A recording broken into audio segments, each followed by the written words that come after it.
Bismillahirrahmanirrahim. Assalamualaikum warahmatullahi wabarakatuh. Alhamdulillah rabbil alamin wassalatu wassalamu ala asrofil anbiya'i wal mursalin wa ala alihi washabihi ajmain. Asyhadu an la ilaha illallah wa asyhadu anna Muhammadan abduhu wa rasuluhu la nabiyya ba'da. Rabbi shalli sadri wa yassir li amri wa hlul 'uqdatam min lisani yafqahu qawli. Allahumma rzuqni fahma wa ilma wal hikmata wa afa bi rahmatika ya arhamar rahimin. Alhamdulillah, segala puji dan puja kita panjatkan kepada Allah Subhanahu wa taala. Mana pada hari ini kita bisa berkumpul kembali secara online. Kita bersyukur kepada Allah. Allah masih memberikan kita nikmat iman, nikmat Islam, nikmat kesehatan dan banyak lagi nikmat-nikmat yang patut kita syukuri. Salat beriring salam semoga tercurah kepada junjungan kita Nabi besar Muhammad sallallahu alaihi wasallam beserta para keluarganya, para sahabatnya dan para pengikutnya. Alhamdulillah kita bertemu kembali ya dalam kajian lisan secara online yang diselenggarakan oleh Yayasan Hunian Jakarta. Baik, agar kajian ini merupakan berkah, rahmat dan ridho dari Allah Subhanahu wa taala.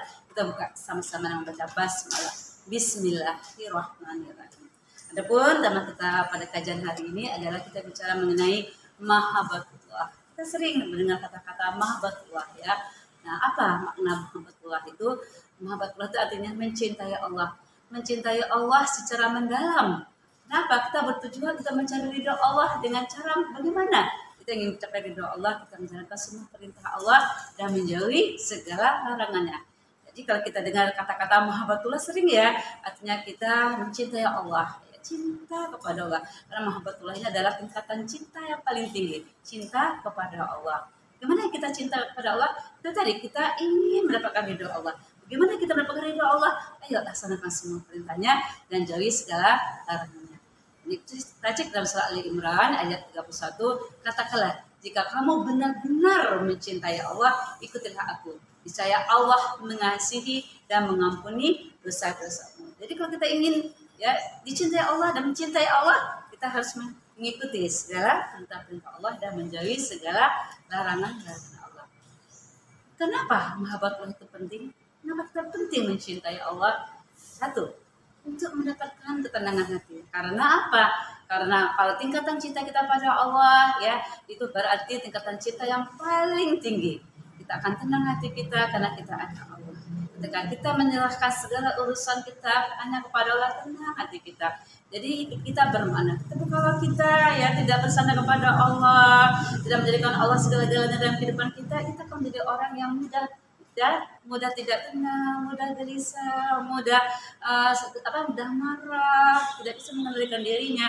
Tapi kalau dia mencintai Allah ya, dia menjadikan Allah segala-galanya, tujuan hidupnya, ada ketenangan hati. Karena apa? Karena dia tidak pernah sendiri, ada Allah yang senantiasa menemaninya, ada Allah di tempat dia menyembah, tempat pertolongan, tempat dia beribadah, dan Allah adalah segala-galanya. Kemudian juga orang yang mahabbatullah, urgensi mahabbatullah adalah akan mendapatkan ridho Allah. Tujuan hidup kita adalah ya, rezeki yang paling tinggi itu adalah rezeki ketika Allah sudah ridho dengan kita. Ridho manusia itu terbatas. Mungkin ridho manusia ketika mereka punya manfaat dari kita, tapi kalau Allah mencapai ridho Allah luar biasa itu rezeki. Kalau Allah sudah memberikan rahmatnya kepada kita, sudah ridho kepada kita, kita akan dijaga. Kita akan diarahkan pada hal yang baik. Kita senang melakukan kebaikan-kebaikan. Satu kebaikan kita lakukan, kita akan semangat untuk melakukan kebaikan-kebaikan berikutnya. Kenapa? Menuju ridho Allah. Orang yang sudah cinta kepada Allah, dia terus ya berupaya mencari ridho Allah, terus melakukan kebaikan-kebaikan, terus bersemangat ya untuk melakukan hal-hal yang positif, hal-hal yang bermanfaat. Yang ketiga, urgensi mahabbatullah adalah mengarahkan tujuan hidup kita. Kita harus punya tujuan hidup. Kalau tidak punya tujuan hidup, terombang-ambing, nggak ada arah. Tapi kalau manusia punya tujuan hidup, wa ma khalaqatul jinna wal insa illa liya'budun, tujuan adalah menyembah, beribadah kepada Allah.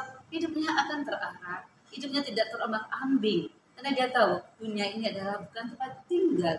Dunia ini adalah sebentar, dunia ini tempat persinggahan, tempat beramal soleh. Nanti di akhirat nanti kita akan mendapatkan balasan dari amal soleh yang kita lakukan. Jadi ketika kita telah mencintai Allah, kita tahu tujuan hidup kita.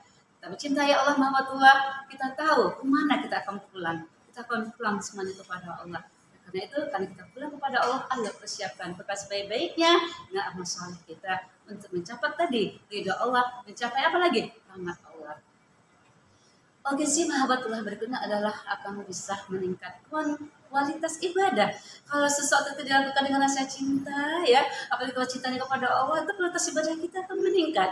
Kita semangat beribadah, kita ya, kemudian tidak merasa terpaksa, juga tidak merasa hanya sekedar menggugurkan kewajiban, ya, menggugurkan kewajiban, tapi memang rasa cinta. Bagaimana sih kalau kita ada cinta terhadap sesuatu, kita kepingin ya berlama-lama pada sesuatu yang kita cintai, apalagi itu Allah. Kita sholat, kita kepingin berlama-lama khusyuk. Setelah itu apa, berlama-lama lagi kita beribadah, misalnya dalam zikirnya, berlama-lama kita dalam berdoanya. Jadi itu bisa meningkatkan kualitas ibadah kita. Orang sudah cinta kepada Allah, dia akan menjadikan Allah segala-galanya, akan menjadikan tujuan hidupnya. Nah, ini yang perlu kita tumbuhkan kepada anak kita, kepada diri kita, dan kepada sekitar kita. Bagaimana kita harus mencintai Allah di atas cinta-cinta yang lain. Karena cinta yang paling tinggi adalah mahabbatullah, cinta kepada Allah. Yang lainnya akan ikut. Kita ada cinta Allah, kita kepada keluarga, kita kepada pasangan, cinta kepada sesama manusia. Itu dalam rangka kita cinta kepada Allah. Hablum minallah, pasti juga kita akan hablum minannas. Selain pada cinta pada Allah, juga ikuti kita cinta kepada Rasulullah SAW. Lanjut, lagi urgensi mahabbatullah adalah menjadi benteng dari hawa nafsu. Hawa nafsu kita ini cenderung pada hal yang tidak baik. Hawa nafsu kita cenderung ya digoda oleh syaitan. Oleh karena itu, ketika kita cinta kepada Allah, kita punya rambu-rambu, kita punya aturan-aturan. Ini Allah ridha atau tidak ya? Nih, kalau Allah ridha, aku lakukan. Kalau Allah tidak ridho, aku tinggalkan. Nah seperti itu. Jadi dia punya benteng dari nafsu. Karena apa? Kalau sesuatu yang dicintai, itu kalau cinta-cinta pada Allah, kita pengen dong melakukan apa-apa yang dicintai Allah. Allah suka kita beramal saleh, kita lakukan. Allah suka kita bersedekah, kita lakukan. Allah suka kita menyantuni orang yatim, fakir miskin, janda, kita lakukan. Semuanya niatnya karena Allah. Semuanya karena rangka cinta kita kepada Allah. Jadi hawa nafsu kita dikendalikan. Nafsu marah, nafsu misalnya ya haus dengan kedudukan, jabatan yang tidak memperhatikan hal haram. Tapi ketika dia cinta kepada Allah, dia punya punya aturan, dia punya petunjuk dari Allah sehingga bisa membedakan mana yang baik, mana yang buruk. Yang baik dia lakukan, yang buruk dia tinggalkan karena ingin mencapai ridho Allah, mencapai cinta Allah.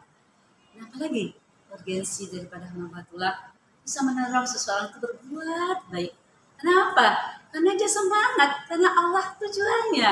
Allah suka yang baik-baik, dia lakukan hal baik. Allah suka hal yang tidak baik, dia juga tinggalkan hal yang tidak baik. Allah suka kita berbuat kebaikan, Allah suka kita melakukan hal yang bermanfaat, kita lakukan hal yang bermanfaat. Bermanfaat buat manusia, bermanfaat buat sekitar, bermanfaat juga kepada alam. Jadi ketika seseorang sudah cinta kepada Allah, itu bisa mendorong dia untuk melakukan perbuatan-perbuatan baik karena niatnya adalah Allah. Allah dulu, Allah lagi, dan Allah terus.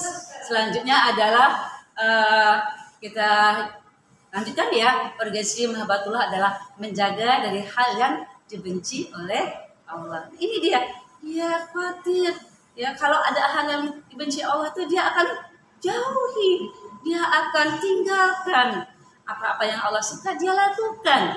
Tapi kalau apa-apa yang Allah tidak suka, dia akan jauhi. Apa-apa yang Allah benci, dia jauhi. Karena apa? Karena dia ingin mendapatkan cinta Allah, mendapatkan ridho Allah. Itu kalau kita bicara mengenai urgensi mahabbatullah. Kita lanjut dengan apa sih pengaruh mahabbatullah bagi seorang muslim?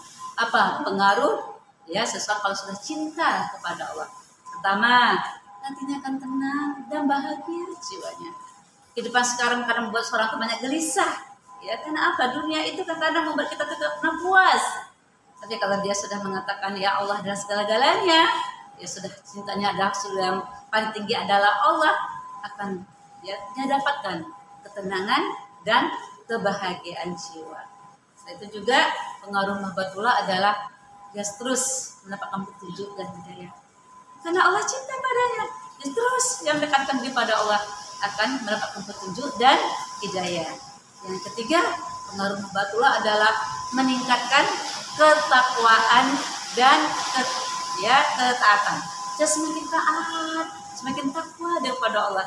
Tadi rambu-rambunya adalah patokannya Allah ridho dilakukan, kalau Allah tidak ridho dia tinggalkan.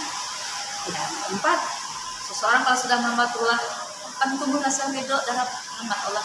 Masya Allah, ini rezeki ya, mendapatkan ridho dan rahmat Allah itu adalah rezeki yang paling besar.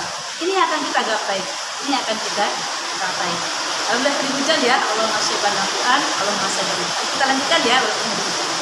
Yang selanjutnya adalah pengaruh mahabbatullah bagi seorang muslim menghilangkan cinta selain Allah dari hati.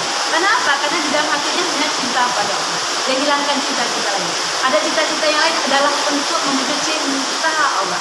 Dalam hatinya hanya cinta yang paling tinggi, cintanya kepada Allah. Cinta-cinta yang lain itu untuk mendukung cintanya pada Allah dan tidak berseberangan cintanya kepada Allah. Karena cinta yang paling tinggi, muara cinta mahabbatullah, hanya cinta kepada Allah. Dan yang terakhir, pengaruh mahabbatullah adalah semangat dalam beramal. Ini yang kita inginkan. Kalau seseorang sudah cinta kepada Allah, mahabbatullah tadi ya, semangat dia beramal. Ini pengaruh ya.